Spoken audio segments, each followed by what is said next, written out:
विभाग क्रमांक 9 मधील सर्व शिवसैनिकांना आज आनंद झालाय, कारण त्यांच्या प्रेरणेने संपूर्ण उभा महाराष्ट्र लढतोय. ते आदरणीय उद्धव बाळासाहेब ठाकरे आज या ठिकाणी आपल्याला भेटायला आलेले आहेत. साहेब, ही शाखा क्रमांक 155, या शाखेचे शाखा प्रमुख अशोक वीर, विधानसभा संघटक महेंद्र नागटे, स्थानिक नगरसेवक म्हणून ज्यांनी काम पाहिलं ते श्रीकांत शेट्टे, याला जोडून 155 माहूर शाखा आहे. त्या शाखेचे शाखा प्रमुख सचिन भोसले, या ठिकाणी रामदास कांबळे बऱ्या, या ठिकाणी आपण सर्वांनी निश्चय केला, वेळोवेळीच आपण म्हणतोय की गद्दारांना गाळायचं. आणि आज अणुशक्तीनगर विधानसभेमध्ये संजय राऊत साहेबांनी सांगितलं की नुसतं गाळायचंच नाही तर नेस्तनाबूत करायचं. आणि त्यातून पुढे जाऊन आदरणीय उद्धव साहेबांनी त्या ठिकाणी सांगितलं की हा केवळ गद्दारांना गाळण्याचा विषय नाही, तर संपूर्ण महाराष्ट्रामध्ये देशामध्ये जी हुकुमशाही संपुष्टात आलेली आहे आणि देश सोड्यांच्या हातात चाललाय, त्यांच्या हातातून खेचून घेण्याचं काम आपल्याला करायचंय. आज या ठिकाणी सर्वच पदाधिकारी उत्साहित आहेत. सर्वांचीच मी नावं घेत नाहीये, नेहमीच मी तुमच्या सर्वांची नावं घेत असतो, परंतु आज दुग्धशास्त्राला योग म्हणजे आपल्याला केवळ अशी माहिती मिळाली होती की आदरणीय उद्धव साहेबच येणार आहेत, परंतु त्यांच्या बरोबरीने आज युवा नेतृत्व जे भविष्यामध्ये देशाचं नेतृत्व करू शकतं, अशी भीती निर्माण झाल्यामुळे की काय आपलं सरकार कोसळवर गेला, ते आपले आदरणीय अध्यक्ष साहेब ठाकरे सुद्धा आपल्यामध्ये उपस्थित आहेत. ज्यांचं नाव घेतल्यानंतर संपूर्ण भाजपवाल्यांची फाटते, ते असे संजय राऊत साहेब आपल्याकडे उपस्थित आहेत. आणि निष्ठा काय असते, निष्ठेने कसं राहायचं, याचं मूर्तिमंत उदाहरण म्हणजे कायदेशीर लढाईमध्ये तरबेज असणारे आदरणीय शिवसेना नेते आणि परब साहेब आज आपल्यामध्ये उपस्थित आहेत. आणि ज्यांच्याकडे भावी खासदार म्हणून आपण बघत आहोत, ते शिवसेनेचे खासदार आदरणीय उद्धव साहेब ज्यावेळेला आदेश देतील त्यावेळेला गद्दारांना आपण गाळणारच आहोत. ते अनिल देसाई साहेब या ठिकाणी उपस्थित आहेत. स्थानिक आमदार आमचे प्रकाशजी फातर्पेकर, शिवसेनेचे सचिव आमच्या सुप्रदा फातर्पेकर, आदरणीय शिवसेना उपनेते आमचे सुबोधजी आचार्य, माझे मित्र अनिल पाटणकर आणि सर्वजण या ठिकाणी उपस्थित आहे. मी साहेबांना विनंती करतो, साहेब रक्त आमचं सळसळत आहे, आम्ही वाट पाहतो निवडणुकीची. प्रत्येकाला आम्ही सांगितलंय की डोकं शांत ठेवा, कारण निवडणुकीच्या मैदानात आपल्याला आहे ना हरवायचंय. आपण आम्हाला मंत्र द्या, आम्ही आपला मंत्र घेऊन अजून जोरामध्ये आम्ही कामगिरी करू. उद्धव साहेब आपल्याला संबोधित करतील.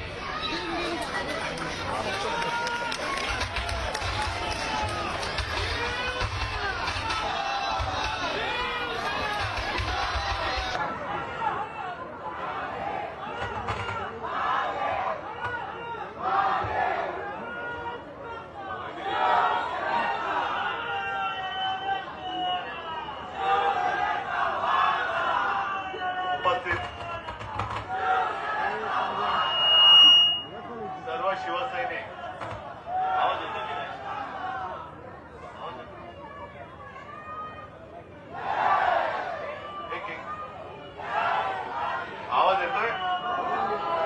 आवाज येतोय का? येतोय.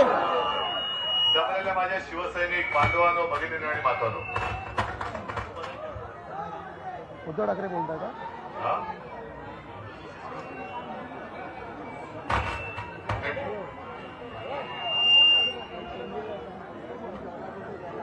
आज फक्त मी शाखा भेटीसाठी आलो आहे. आपला आहे. हॅलो हॅलो हॅलो, नाही ठीक आहे, हा बंद करा. आता येतोय आवाज? आज फक्त मी शाखा भेटीसाठी आलेलो आहे. इथे येण्यापूर्वी 2 शाखांना भेटी दिल्या, एक धारावी आणि अणुशक्तीनगर. आणि मला आनंद झाला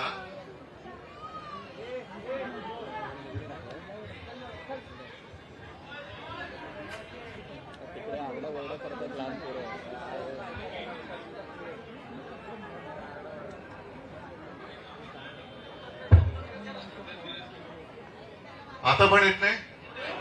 बरं ठीक आहे. नाही आता काय करू नका, थांबा. कोणी हलू नका, जागची जागे राहा.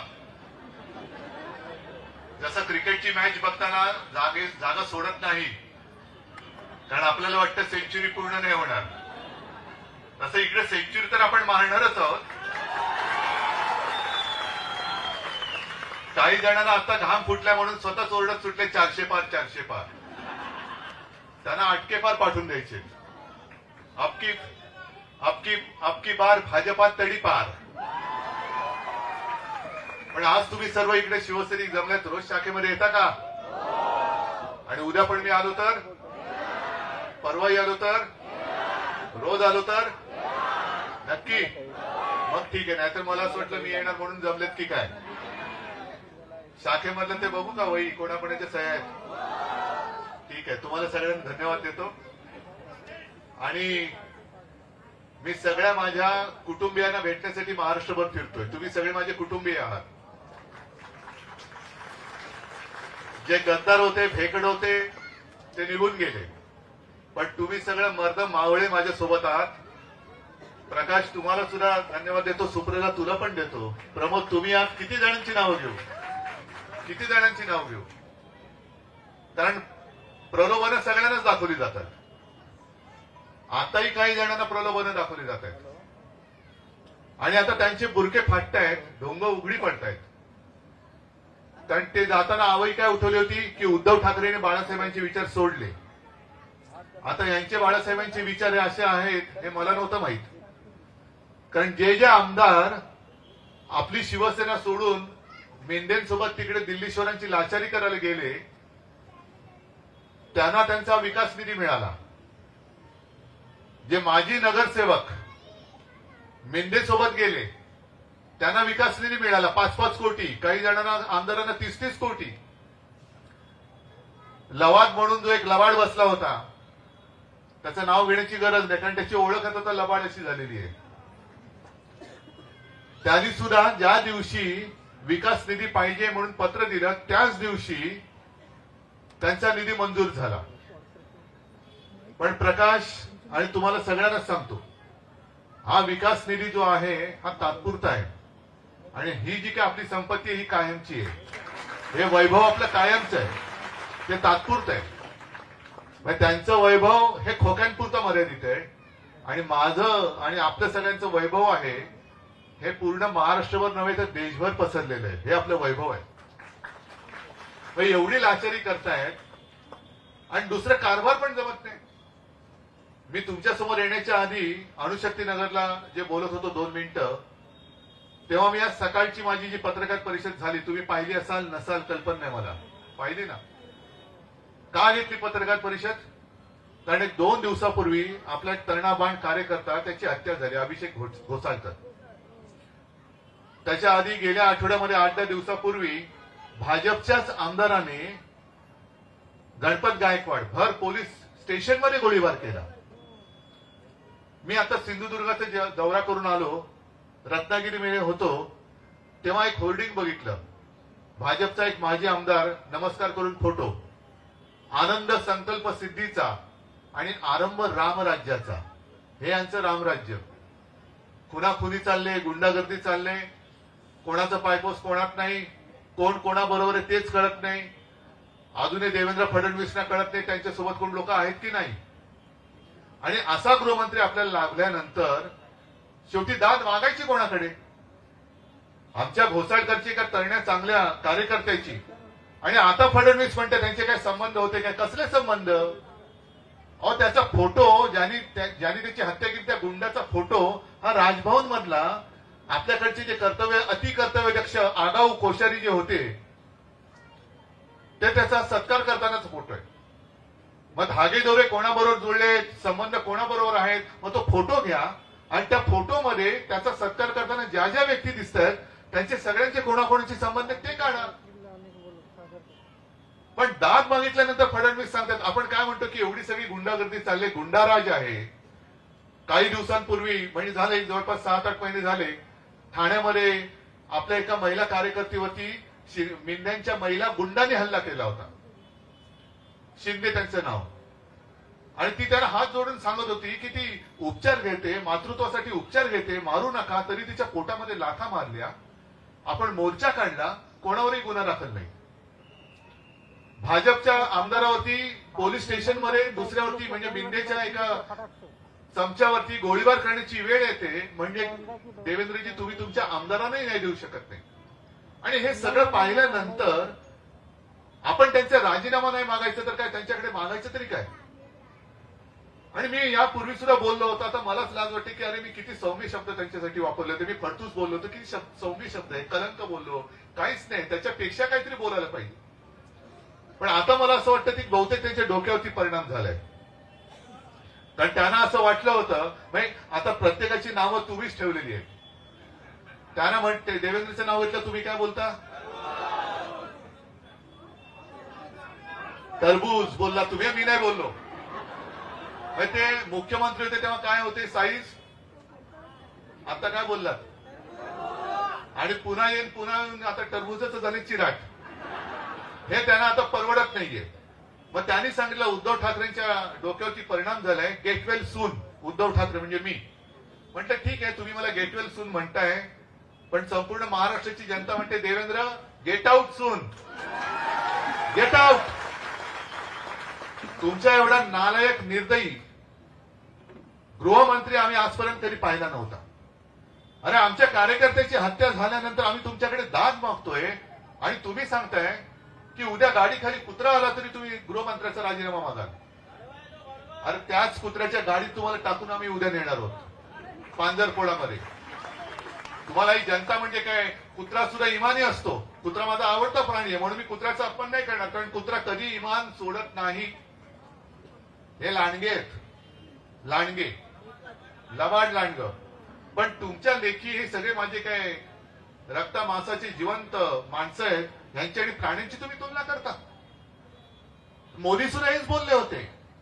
ज्या वेळेला तिकडे दंगली झाले होते तेव्हा ते काय बोलले होते,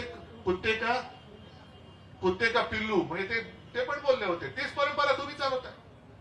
मग कशाला तुम्ही म्हणताय सबका साथ सबका विकास.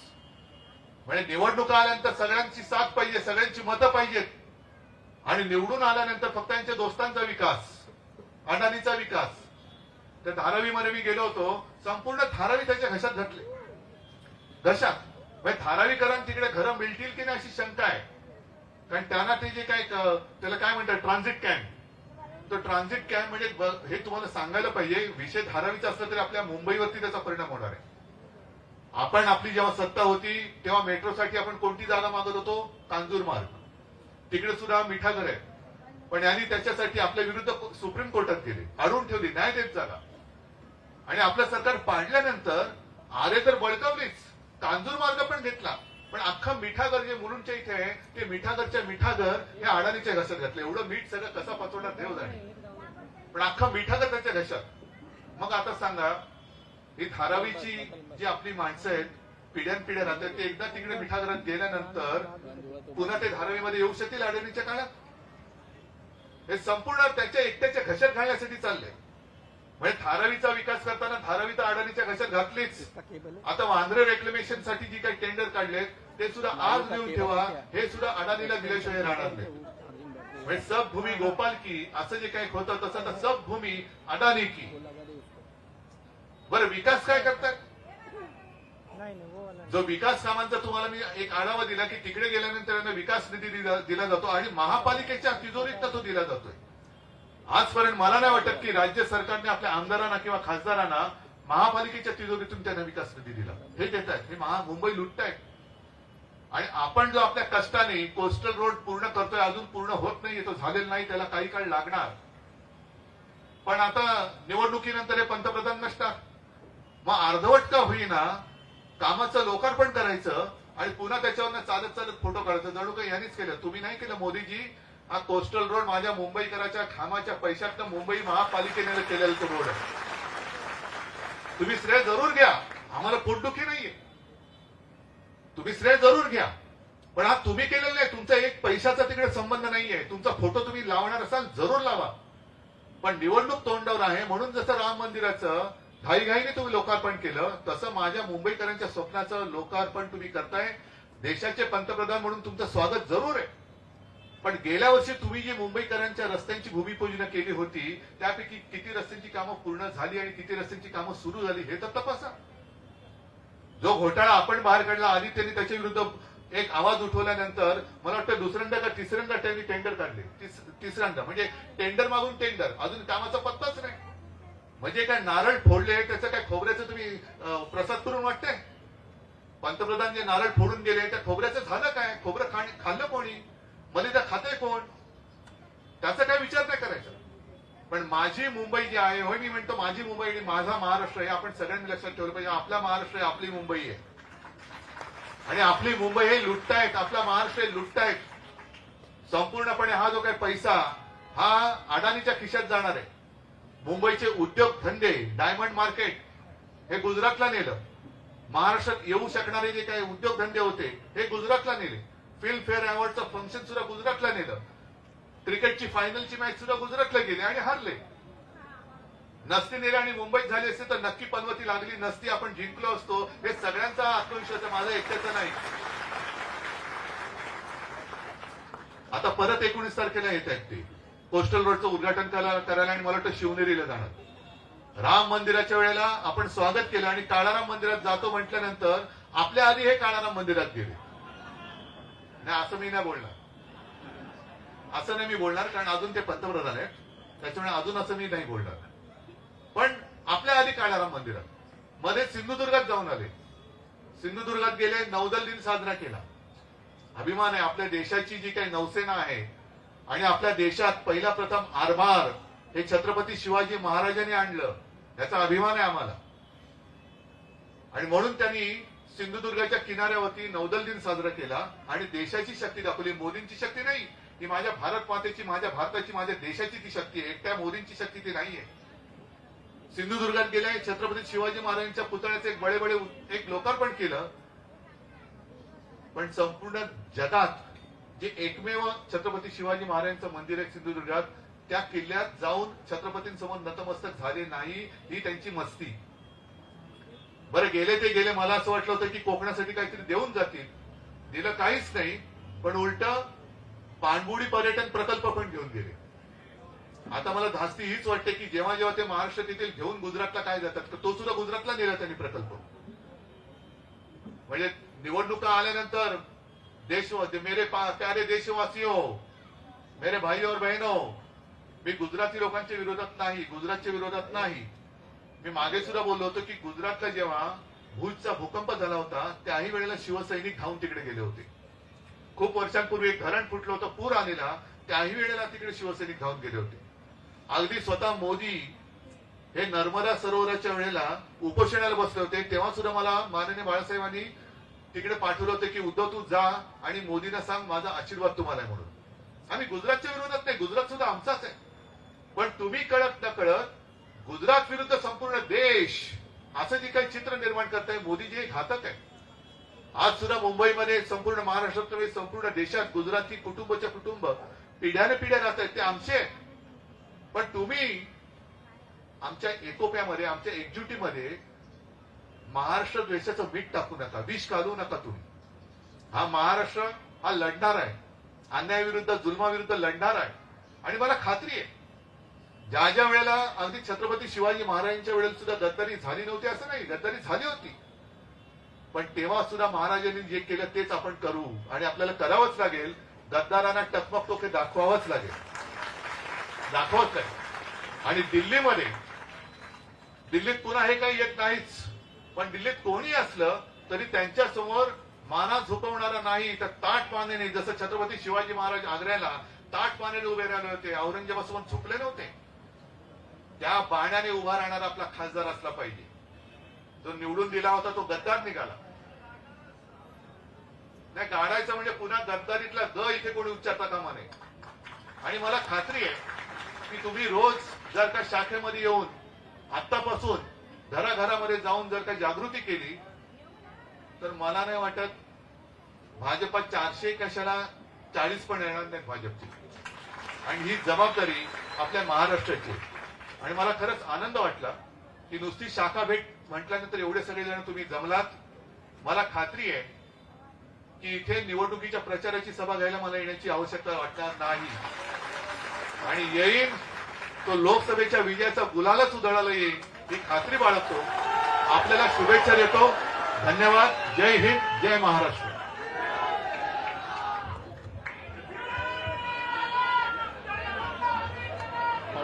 सर्वांनी जागा करून द्यायची आहे. साहेबांच्याकडून प्रेरणा घेऊन पुन्हा एकदा आपण लढायला तयार. धन्यवाद. जय हिंद, जय महाराष्ट्र.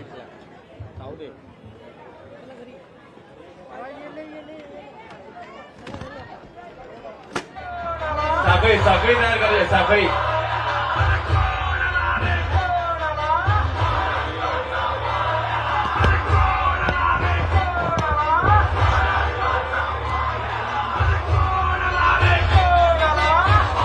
ये चल लवकर इकडे कॅमेरा लवकर ये. दादा इकडे थांब मला पलीकडे थांब इकडे चलिए काय करू चलिए.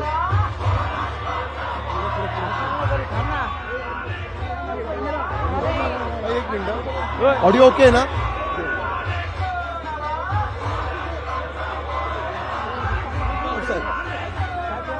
हळू हळू हळू हळू हळू हळू हळू हळू हळू हळू